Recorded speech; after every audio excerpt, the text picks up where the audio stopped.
Behind every locked door lies a story the world was never meant to hear. Welcome to Behind Bars TV, where we uncover the hidden realities of the world's toughest prisons, untold inmate experiences, and the systems built to contain them. From Supermax facilities to forgotten penitentiaries, we reveal the truth behind concrete walls and razor wire. This is not fiction. This is the world behind bars. No one escapes the silence. They say hell isn't underground. It's in the high desert of Colorado, where men vanish and silence screams louder than chains. Cut 2. An aerial shot of the United States Penitentiary, ADX Florence, the most secure prison in America. Inside these walls, the nation's most dangerous minds live in concrete boxes. No touch, no sunlight, no sound. Welcome to the place the government built to make people disappear. The fortress in the desert. ADX Florence isn't a prison. It's a psychological experiment wrapped in steel. Built in 1994, it was designed after a wave of murders, escapes, and riots in federal prisons across the U.S. Officials wanted a place where control was absolute, where no one could attack a guard, organize a gang, or even speak to another inmate. That vision became USP Florence ADMAX, or as inmates call it, the box. Every detail of its construction was deliberate. Cells made of reinforced concrete, even the beds and desks. Windows angled, so inmates can only see the sky, never the horizon. Steel doors with slots barely large enough for food trays. 24-hour surveillance, with motion sensors and thermal cameras. It's not a prison, said one architect. It's a machine for breaking human beings. The arrival. When inmates arrive at ADX, it's not like any other transfer. They're flown in under federal escort, shackled, hooded, and surrounded by armed marshals. The gates open once, then close forever. Upon entry, every inmate is stripped, searched, and photographed. Their identities are logged into the control unit database. From that moment on, they are referred to by number, not name. No handshakes, no words, no eye contact. The first thing you lose at ADX, one former prisoner said, is your voice. The second is time. Within hours, they are placed in individual concrete cells, 7 by 12 feet, where they will spend 23 hours a day, every day for years. Their only company? The hum of fluorescent lights and the echo of their own thoughts. The architecture of isolation. Each cell is a masterpiece of control. One narrow slit window angled toward the sky. A solid steel door with a small food slot. A shower built inside the cell to prevent movement. A black and white TV with limited channels, all monitored. The design ensures inmates never touch another human being. Meals are delivered through the slot. Mail is opened and censored. Even medical exams happen through glass. The soundproofing is so intense that guards report hearing their own heartbeat while walking the halls. It's built to erase the idea of connection, said a former warden. The architecture itself is punishment. Each step inside ADX is logged. Each breath recorded. Each hour identical. It's the physical embodiment of total control. Time without meaning. Time inside ADX doesn't move forward, it loops.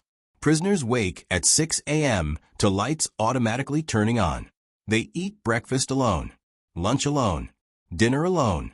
They exercise alone, in an outdoor cage the size of a dog kennel, covered by steel mesh. No conversation, no laughter, no horizon. Days blend into weeks, weeks into years, until time itself loses meaning. A former inmate once wrote, "You start counting cracks in the wall. Then you start naming them. After a while, they start talking back." Psychologists call it isolation-induced psychosis. ADX calls it routine. Some men talk to themselves. Some whisper to imaginary friends. Others simply stop speaking altogether. The inmate of hell. They call it the last stop. ADX Florence houses the most notorious, violent, and high-profile prisoners in the United States. Among them, Ted Kaczynski, the Unabomber, sent here after a lifetime of mail bombings. Ramzi Youssef, mastermind of the 1993 World Trade Center bombing. Zacarias Moussaoui, the 20th hijacker from 9/11. Richard Reed, the failed shoe bomber. Robert Hansen, FBI agent turned Russian spy. El Chapo Guzman, Mexico's most powerful cartel boss. Dzhokhar Tsarnaev, Boston Marathon bomber. Each one confined under identical conditions. No contact, no visitors without glass, no sound of another voice. Some call it justice. Others call it psychological torture. ADX isn't where you serve time, said one attorney. It's where you disappear from the world. The Behavior Program. Inside ADX, behavior is the currency of survival. Every movement, every word, every facial expression is recorded and graded. Inmates are divided into 4 phases, from total isolation to limited contact. Phase 1, the tomb, 23-hour isolation, no privileges, no visits, no work. Phase 2, the compliance zone, slight privileges, 1 phone call every 90 days. Phase 3, the step-down unit, limited human contact under strict monitoring. Phase 4, transfer consideration. After years of silence, inmates may be moved to a lower security prison. But to move up, you must first obey perfectly. One guard described it as training human obedience like animals. If you speak too loudly, punishment. If you refuse to shower, punishment. If you look through the slot too long, punishment. It's not about keeping people safe, said a psychologist who worked there. It's about conditioning them to stop fighting, even inside their own heads. The breaking point. Psychologists once believed solitude could reform violent men. At ADX, it does the opposite. The Bureau of Prisons calls it administrative segregation. Inmates call it the hole that eats your mind. Within months, hallucinations begin. Footsteps that aren't there. Whispers through the vents. Walls that seem to breathe. Some inmates bang their heads against the concrete until they bleed, just to feel something real. Others smear feces on their walls, spell out words only they can understand. One former inmate described the screams echoing through the night. You don't sleep. You listen. Because if you stop listening, you stop existing. By 2012, reports showed that more than half of ADX inmates suffered from severe mental illness. But treatment is limited, often nothing more than observation through glass. A former warden admitted, "We built a place for the worst of the worst. We ended up creating the broken of the broken." The hunger for control. Food, one of the few things prisoners can still control. That's why it becomes the battlefield. Over the years, ADX has seen dozens of hunger strikes. Not for better meals, but for recognition, for proof they still exist. In 2015, several inmates began refusing food for 30 days. Their demand? Basic human interaction and mental health treatment. Guards responded by following protocol. Force feeding through nasal tubes while inmates were strapped to chairs.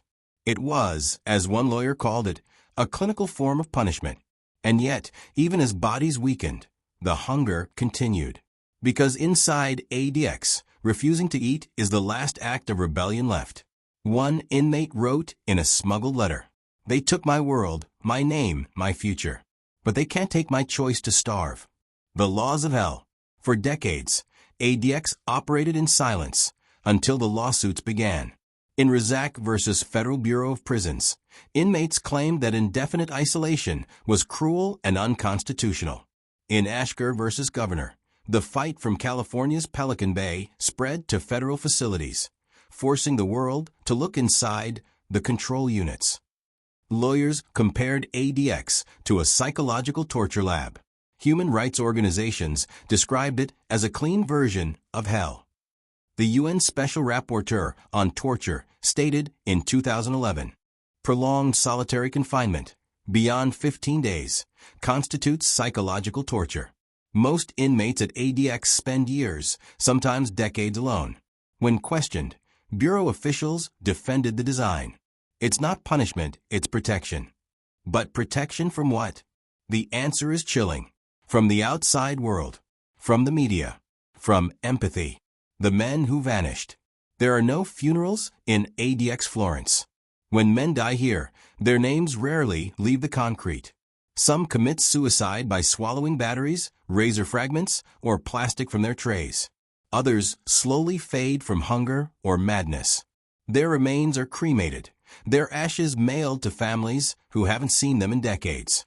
It's like they never existed, said one former chaplain. Their death is just another line on a report. One inmate, Robert Charles, wrote before taking his life, "I haven't touched another human being in 11 years. My crime was violence. My punishment is nothingness. At ADX, death isn't always the end. Sometimes it's the only escape." The eyes of the guards. For every prisoner entombed in ADX Florence, there's a guard trapped on the other side of the door. And while their keys open every lock in the building, they can't escape the isolation either.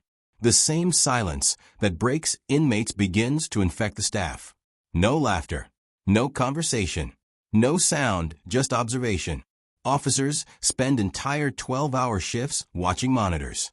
They memorize the smallest behaviors, a twitch, a pause, a stare at the wall. Their training demands vigilance, but that vigilance eats away at their humanity. You start to forget what normal is, said one former guard. You go home and still hear the buzz of the fluorescent lights. Many suffer from insomnia, anxiety, and depression. Some drink before or after shifts to reset. Others quit suddenly, unable to face another day inside what some staff privately call the quiet factory. A veteran warden once admitted, "Everyone breaks in ADX.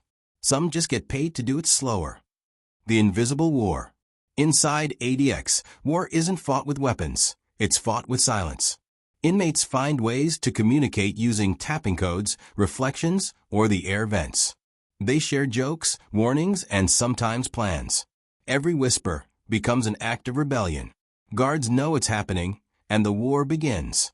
Every day is a power struggle. Who controls the schedule, the routine, the space between walls? Inmates smear toothpaste over cameras to block their lens. Guards retaliate by cutting TV signals or reducing recreation time. It's not about violence. It's about dominance. In ADX, communication is contraband, said a security analyst. But silence is a weapon. Some inmates develop a strange relationship with their guards, part hatred, part dependency. The only voice they hear every day belongs to the man who feeds them through a slot. That's not order. That's psychological warfare. The step-down illusion. The Bureau of Prisons advertises a path out of ADX. The step-down program. It's meant to rehabilitate inmates through gradual socialization. On paper, it looks hopeful. In reality, it's another layer of control. Inmates who reach the later phases are allowed limited contact, a small group rec time, a monitor class, or a conversation with staff. But everything is recorded, every sentence analyzed. If they show too much emotion, they're marked unstable. If they show too little, they're marked manipulative. It's a game you can't win, said one former inmate. They ask you to act normal, but they've already erased your ability to be human.